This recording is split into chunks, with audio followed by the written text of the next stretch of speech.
राज्यामध्ये महायुतीचे सत्ता आलेली आहे, घवघवीत यश आलेलं आहे आणि सध्याचं वातावरण जर बघितलं तर फडणवीस साहेबांचा मार्ग मुख्यमंत्री पदाचा मोकळा झालेला दिसतो। या क्षणाबाबत आपली पहिली प्रतिक्रिया काय असेल? देशाचे प्रधानमंत्री नरेंद्र मोदी यांच्या आशीर्वादाने एकनाथ शिंदे साहेब, देवेंद्र फडणवीस साहेब आणि अजितदादा पवार यांच्या नेतृत्वामध्ये महाराष्ट्रामध्ये विधानसभेची जी निवडणूक लढली त्या निवडणुकीमध्ये भूतकाळामध्ये कधीही इतक्या सीट कुठल्याही पक्षाच्या आल्या नव्हत्या, तेवढ्या सीट या महायुतीच्या आलेल्या आहेत। भविष्यात कदाचित येऊ शकतील, पण भूतोमध्ये तरी आलेल्या नाहीत। हे यश जे आहे हे मोदीजींच्या नेतृत्वाचं आहे आणि मुख्यमंत्री आणि दोन्ही उपमुख्यमंत्री यांनी महाराष्ट्रामध्ये जो विकास केला त्या विकासाचं खऱ्या अर्थाने यश आहे। परवाच मुख्यमंत्री महोदयांनी पत्रकार परिषद घेऊन देशाचे प्रधानमंत्री नरेंद्र मोदी आणि अमित भाई शहा हे मुख्यमंत्री पदाचा जो निर्णय घेतील तो मला आणि शिवसेनेला मान्य असेल अशा प्रकारचं सुतोवाच सन्माननीय मुख्यमंत्री महोदयांनी केलं आणि म्हणून आपण सगळे आता जे काही मीडियाच्या माध्यमातून बघत आहोत की सन्माननीय उपमुख्यमंत्री देवेंद्र फडणवीस साहेब यांचा मुख्यमंत्री होण्याचा मार्ग मोकळा झालेला आहे, पण भारतीय जनता पक्षाच्या केंद्रीय नेतृत्वाने अजून हा निर्णय घेतलेला नाही। निश्चितपणाने केंद्रीय नेतृत्वाकडून महाराष्ट्रामध्ये निरीक्षक येतील, निरीक्षक आल्यानंतर भारतीय जनता पक्षाचा नेता निवडला जाईल आणि नेता निवडला की तो नेता ह्या राज्याचा मुख्यमंत्री होईल अशा प्रकारची पद्धत भारतीय जनता पक्षात आहे आणि आपण सगळे आशेवर आहोत की सन्माननीय देवेंद्र फडणवीस साहेब हे मुख्यमंत्री महाराष्ट्राचे व्हावे आणि जी गती महाराष्ट्राची विकासाची आता आहे त्याच्यापेक्षा जास्त गतिमान विकास महाराष्ट्रामध्ये त्यांच्या नेतृत्वामध्ये आणि दोन्ही आता उपमुख्यमंत्री किती होतात आपल्याला माहीत नाही, पण होणाऱ्या मुख्यमंत्र्यांच्या माध्यमातून गतिमान विकास महाराष्ट्राचा व्हावा अशा प्रकारची आपण सगळेच अपेक्षा बाळगूया। भिवंडीमध्ये आपण महायुतीच्या उमेदवारासाठी आम्ही शापूरला देखील बघितले, आपण सातत्याने दौलतजी दरोडा याच्यासाठी प्रयत्न करत होते। कशा पद्धतीचा तिकडच्या लोकांचा सुरुवातीचा रिस्पॉन्स होता? हे दौलत दरोडा ह्यांच्या प्रचाराला सुरुवात करण्याच्या पूर्वी राज्याचे उपमुख्यमंत्री भारतीय जनता पक्षाचे आमचे नेते सन्माननीय देवेंद्र फडणवीस साहेब यांनी मला फोन केला की उद्या सकाळी 10:30ला अजितदादा आणि आम्ही आहोत, तुम्ही सागर बंगल्यावर या। तिथे गेल्यानंतर दौलत दरोडा प्रमोद इंद्रावी होते, तिथे त्यांना मी शाश्वत केलं की भारतीय जनता पार्टी पूर्ण ताकदीनिशी दौलत दरोड्यांच्या पाठीशी उभी राहील आणि त्यांना निवडून आणण्यासाठी पूर्ण योगदान देईल आणि भारतीय जनता पक्षाच्या काही 2-4 तुरळक लोक सोडले तर सगळ्यांनी प्रामाणिकपणाने दौलत दरोडा यांचं काम केलं आणि त्यांना खऱ्या अर्थाने विजयी करण्यासाठी भारतीय जनता पक्षाचा मोठा हातभार आहे। पण साहेब, आपल्या मुरबाड विधानसभेचे आमदार हे तर म्हणतात की असं आम्हाला ऐकायला मिळते, हे म्हणतात की मी म्हणजे पक्ष नाही किंवा पक्ष म्हणजे मी नाही, म्हणजे भारतीय जनता पार्टी म्हणून मी नाही, मी म्हणून पक्ष आहे। काय सांगा? बघा, आता तुम्ही मला काय प्रश्न विचारणार नाही विचारणार मला माहीत नाही, पण खोटं बोलण्यामध्ये त्यांचा जो हातखंड आहे ना तो कोणालाच जमू शकत नाही, त्यांच्याकडे हात धरू शकणार। 2-4 दिवसापूर्वी त्यांचा एक व्हिडिओ व्हायरल झाला, त्याच्यामध्ये त्याने असं सांगितलं की कपिल पाटलांना घडवणारा मी आहे। आता मी मगाशी एका चॅनलला बाईट देताना सांगितलं की मी राहतो भिवंडीला, हे राहतात बदलापूरला, तर बदलापूरचा माणूस भिवंडीच्या माणसाला कसा घडवू शकतो? तर जाऊ दे, भिवंडी लांब आहे, तुमच्या आजूबाजूच्या परिसरात कोणाला घडवलं असेल तर एखादा माणूस दाखवा, याला घडवला। मी आपल्या माध्यमातून त्यांना सांगू इच्छितो की सगळ्या मीडियाला एकत्र बोलवायचं आणि सगळ्या मीडियाच्या समोर त्यांनी मला कसं घडवलं ते त्यांनी मला पण सांगा, माझं पण अज्ञान आहे ना, मलाही माहीत असायला पाहिजे। मी चॅनलला मुलाखत देताना असं सांगितलं, टी व्ही चॅनलवर आपण त्याची हास्य जत्रा बघतो, त्याला हवा येऊ द्या हा कार्यक्रम बघतो. त्या कार्यक्रमांमध्ये जेवढा मोठा विनोद झाला नाही तेवढा त्याच्यापेक्षा जास्त मोठा विनोद हा किसन कथोरेने केला. मला कळत नाही ते कसं मला घडवू शकतात. तुम्ही साक्षीदार आहात. 2014ला हेच किसन कथोरे राष्ट्रवादी पक्षाचे आमदार होते. माझ्यासमोर काँग्रेसचा उमेदवार होता. जंग यांनी पछाडलं. 1 लाख फोन माझ्या विरोधात केले होते असं तेच सांगत होते. आणि तरीही महायुतीच्या सामान्य कार्यकर्त्यांनी केलेल्या कामाच्यामुळे मुरबाड विधानसभेमध्ये 41,000चा लीड मी घेतला. यांची जर ताकद असती तर त्यावेळेला काँग्रेसच्या उमेदवाराला यांनी लीड दिला असता. तुम्ही जे सांगता ना मी म्हणजे पक्ष नाही, पक्ष म्हणून मी नाही, माझ्यामुळे पक्ष आहे. आताही परत मी सांगतो, मी नेहमी सांगतो, माझ्या समोरून भारतीय जनता पार्टी काढली तर माझी किंमत 0 आहे. एवढी जर ताकद होती तर 2014ला भारतीय जनता पक्षात प्रवेश कशाला केला? तुमच्यामुळे जर पक्ष आहे तर भारतीय जनता पार्टीत प्रवेश करण्याची आवश्यकता काय होती? तुम्ही राष्ट्रवादीतूनच निवडून येऊ शकत होते. तुमची ताकद असते तर तुम्ही लढायचं होतं राष्ट्रवादीतून. तुम्हाला माहीत होतं की लोकसभेला कपिल पाटलांना 41,000चा लीड या मुरबाड विधानसभेत मिळालेला आहे. त्याच्यामुळे राष्ट्रवादीतून विधानसभा निवडणूक जिंकून येऊ शकत नाही. आणि म्हणून भाजपामध्ये प्रवेश करण्यासाठी ठाण्याच्या रेस्ट हाऊसला 3-3 तास माझी वाट बघत बसायची. तो माणूस सांगतो मला घडवलं, हे तर आश्चर्यच आहे. आणि मी तुम्हाला सांगतो, देशाचे प्रधानमंत्री नरेंद्र मोदी हे सुद्धा भाषण करताना किंवा कार्यकर्त्यांना खाजगीत सुद्धा मार्गदर्शन करताना सांगतात की आधी देश, मग पक्ष आणि मग स्वतः. हे ब्रीदवाक्य भारतीय जनता पक्षाचं आहे. हे उलटच आहे. हे स्वतः मग देश असेल कदाचित, त्यानंतर उरला सुद्धा तर पक्ष असेल. एवढी ताकद आहे. आता जाऊ नका कुठे, इकडे तिकडे फिरता कशाला मंत्रिकाला सांगत. आमच्या शुभेच्छा आहेत त्याला, पण पक्षापेक्षा कोणीही व्यक्ती ही मोठी होऊ शकत नाही. असं जर त्यांनी कुठं वक्तव्य केलं असेल तर ते वक्तव्य साफ चुकीचं आहे. पक्षाच्या मुळेच ते नाही तर बदलापूरमध्ये एवढी मतं मिळूच शकत नाही.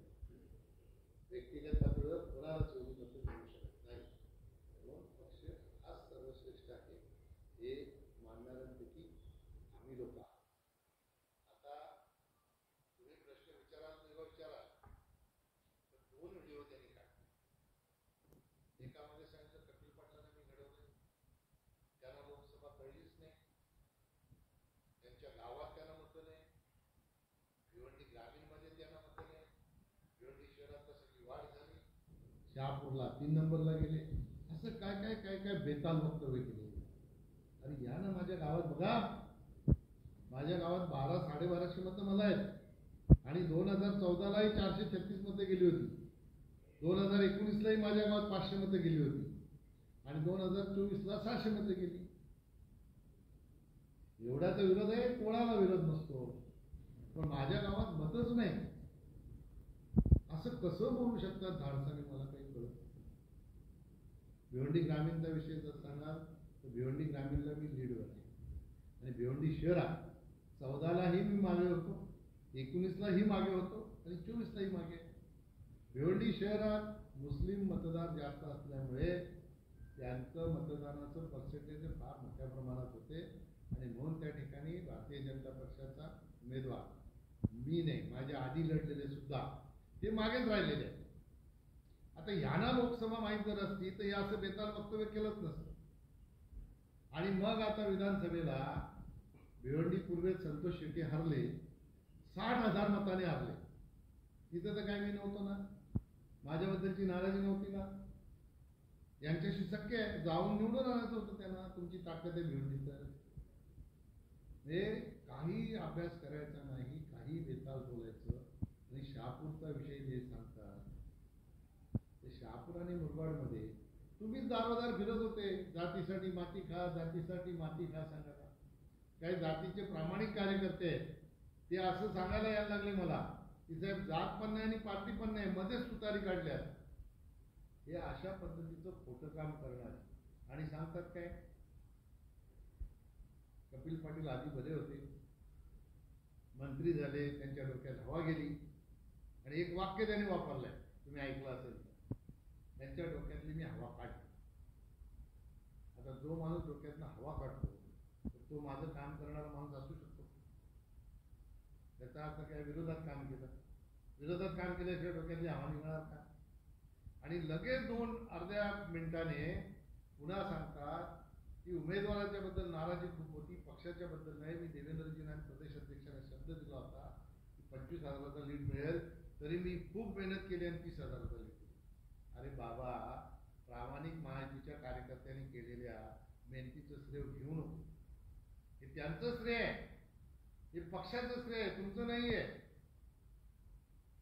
तुम्ही ते अर्धा मिनिटं आधी बोलता डोक्यातली हवा काढली. डोक्यातली हवा काढली तर काम कसं केलं? हे अशा प्रकारे काही बोलायचं हा त्यांचा स्वभाव झाला. आता तुम्ही सगळे साक्षीदार आहात. त्यांचा विजय किती मताने झाले? 52,000. वाईट काय दिली? 57,000. 5 आणि 12 म्हणजे माझ्या विरोधात त्यांचे 12 होतं. तिथंही खोटं. किती खोटं पसरवायचं? अरे काही मर्यादा आहे की नाही याला? 52,000 निवडून 52,000 सांगा ना. 5 आणि 2 7ला काहीतरी जोडून काढा. बुद्धिमान होता पण 7च्यावर काहीतरी बोलायला पाहिजे ना. नुसतंच काहीतरी जोडायचं आपलं 5 आणि 7 12 आणि एक काहीतरी बेताल बोलायचं. निवडणुकीच्या निकालाच्या दिवशी त्याने सांगितलं की म्हटलं की माजीला मी आजी होऊ देणार नाही. कुणाला असेल एवढी ताकद परमेश्वरांना पृथ्वीवर कोणाला दिली. हे ज्याच्या नशिबात जे लिहिलेलं आहे ना ते त्याला मिळणार. त्याच्यासाठी ह्याची गरज नाही. आणि एवढी ताकद जर असती आजीला माझी नाही करण्याची, तर अख्खं सगळं 100% कठोर समर्थकच असते की नाही? मग एवढी ताकद आहे का? असं गर्वाने बोलणाऱ्या माणसाचं निश्चित गर्व आहे, कधी ना कधी होईल. त्याच्यामध्ये काही माझी तर सूचना आहे की चांगला विजय संपादन केलेला आहे. कशाला बेताल बोला? आता हे काय बोलायची गरज होती का? लोकांनी तुम्हाला संधी दिली, विकास करा, सेवा करा जनतेची. 5 वेळा तुम्ही 5व्यांदा आमदार होता आणि बोलता काय? 10 वर्ष या लोकसभेला निष्क्रिय खासदार लावला, म्हणून विकास झाला. मी निष्क्रिय आहे. ज्या कल्याणवरून तुम्ही गाडी घेऊन येता ना, तो रोड मी मंजूर केला. तुमचा काही रोल नाही. तुम्ही फक्त छापाला जाहीरनाम्यात आम्ही मंजूर केला. शहापूर पासून मशापासून कर्जतपर्यंत जो रोड गेलाय तोही मी मंजूर करून आणलाय. तुम्ही फक्त छापायचं. सवय झालेली आहे. कोणी काम केलं नारळ फोडायचा त्याचं श्रेय घ्या. हे असं खोटं काम करण्याची सवय आहे. ज्या बदलापूर शहरामध्ये राहतात त्या शहरामध्ये 1980 सालापासून स्टेशनचा होम प्लॅटफॉर्म मागवत आहे. तो स्टेशनचा होम प्लॅटफॉर्म. याच्या आधी जर सगळे चांगले होते लोक, त्यांना काय नाही जमलंय. हे जर निष्क्रियतेचं फलित असेल ना हे केलेलं काम, तर हो मी निष्क्रिय. मग कथोरे पण सांगतात की किसन कथोरे, विकासाचे वारे किसन कथोरे. हे 10 पट निष्क्रिय आहेत. काम केल्यानंतर जर कोणी निष्क्रिय बोलत असेल तर ते पण 10 पट निष्क्रिय आहेत. ही ह्याच नियमानुसार त्यांना पण हा नियम लागू होतो. मग शहापूरचा विषय, आसनगावचा वाशिमचा आरोपी, गेल्या 50-60 वर्षापासून लोकांची मागणी आहे. ते होत नव्हतं. 34 कोटी रुपये केंद्र सरकारकडून मंजूर करून मी करून आणलं. त्याचं नियोजन केलं, उद्घाटन केलं. कलमगावचा अंडरपास 29 कोटी रुपये मंजूर केले. ते काम सुरू आहे. अशी न होणारी कामं केली. भिवंडी कल्याणपर्यंतची मेट्रो 7,500 कोटीची मेट्रो काम सुरू आहे. हे 10 वर्षापासून बदलापूरला मेट्रो येणार, बदलापूरला मेट्रो येणार. 10 वर्षापासून सांगतात की नाही सांगत? काशीचा ब्रिज. मी कधी वक्तव्य केले का मी काशीचा ब्रिज करणार? केलं कधी?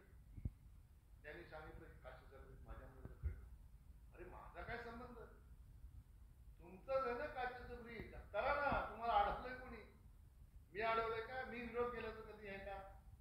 आपली एक या ठिकाणी सभा होती, त्या सभेमध्ये मला विचारलं गेलं काचेचं ब्रिजचं काय. मी माहिती दिली. केंद्र सरकारच्या ट्रान्सपोर्ट मिनिस्ट्रीचे मंत्री गडकरी साहेबांनी सांगितलं की नॅशनल हायवेच्या आउटसाइड युटिलिटीमध्ये हे बसत नाही, त्याच्यामुळे हे करता येणार नाही. त्यांनी सांगितलं तुम्हाला करायचं तर हे बीओडीवर करा. मी तेव्हा सांगितलं की माझा प्रयत्न सुरू आहे, पण ह्याला मंजुरी मिळालेली नाही.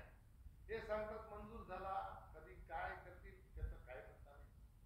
असं खोटं लोकांमध्ये पसरवून भ्रम निर्माण करायचा. आता स्वतः एखादं काम जाहीर केलं ते होत नसेल तर त्याचं खापर माझ्यावर का फोडायचं?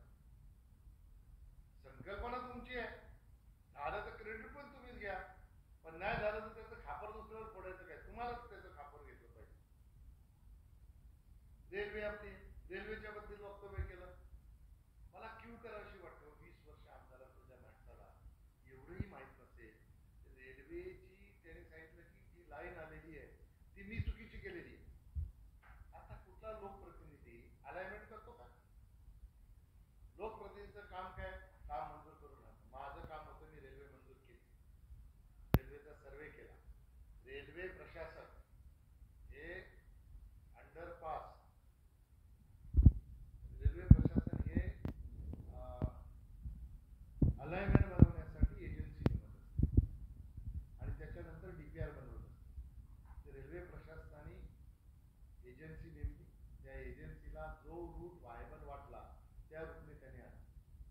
कुठलाही लोकप्रतिनिधी याच्यामध्ये काही हस्तक्षेप करत नाही किंवा विश्वासात ते घेत नाही. काही एजन्सी असतात त्या ट्रेन असतात. आता हे जर आमदाराला 20 वर्ष झाल्यावर माहीत नसेल की कोण डीपीआर बनवतो, कोण अलाइनमेंट ठरवतो, तरी तेही माझ्यावर ढकललं. आता ते बदलून आणणार आहेत. आता काय रेल्वे मंत्री बनवलं की काय ना मला माहित नाही.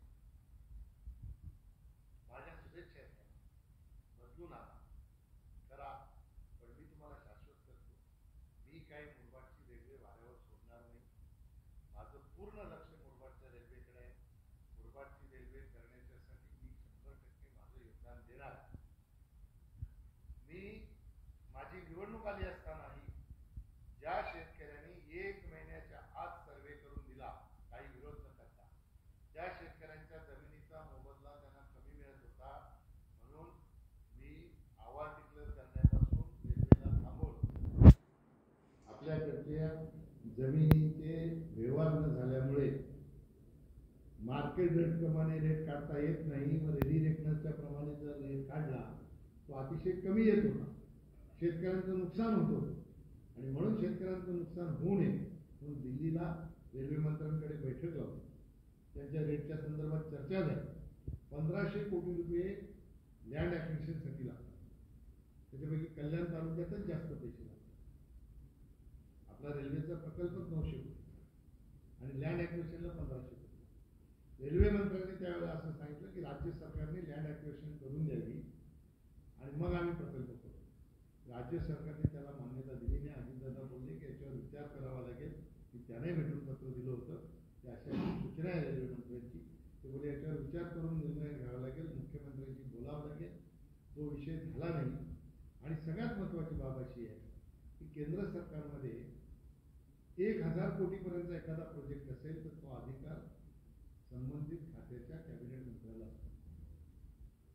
1000 कोटीच्या वर गेला की तो कुठलाही प्रकल्प असो त्याची मंजुरी कॅबिनेटमध्ये घेतली आणि कॅबिनेटमध्ये विषय जर जायचा असला तर वर्षभर कॅबिनेटमध्ये विषय जात नाही. आणि म्हणून मी 900 कोटीवर आणला होता, पण आता 1500 कोटी लँड ॲक्विजिशनवर लागत असतील तर हा आपला जो प्रकल्प आहे हा कॅबिनेटमध्ये मंजुरी झाल्याशिवाय तो आपल्याला या ठिकाणी करता येणार नाही. अशा प्रकारची गुंतागुंत ह्या मुरबाडच्या रेल्वेच्या बाबतीत झालेली आहे. पण हे महोदय सहजच बोलून जातात. आता त्यांनी बदलून आणतात. तर आता हजारो कोटीची कामं नाणी होते निवडणुकीमध्ये, त्याचाही काय वाटतं होईल का? अरे मी तर तुम्हाला विचारतो, तुम्ही लोकांनी विचारलं पाहिजे ना आता जाऊन की नारळ फोडले त्याचं काय, तर त्याचं उत्तर मी देऊ का? त्यांनी फोडलेत नारळ, कुठल्या कुठल्या कामाचे नारळ फुटले ते होतात नाही होते तुम्ही विचार. मला ते एक व्हॉट्सअपवर कोणीतरी मेसेज टाकला होता, कुठल्या तरी गावात गेले, एका सहकार्याने त्याने विचारलं की तुम्ही 3 वर्षापूर्वी असंच 3 कोटीचं काम सांगून नारळ फोडलं, परत आता नारळ फोडायला आले, काम होणार आहे की नाही? व्हॉट्सअपवर मेसेज आहे ना की नाही, तुम्ही लोकांनी पाहिलं असेल ना की नाही पाहिला. तर अशा पद्धतीने दिशाभूल करण्याचं काम करणं हे त्यांचा उद्योग आहे. माझी आपल्या माध्यमातून त्यांना सूचना आहे की माझी बदनामी करणं थांबवा. आता तुम्हाला जनतेने निवडून दिले, विकासाकडे लक्ष द्या.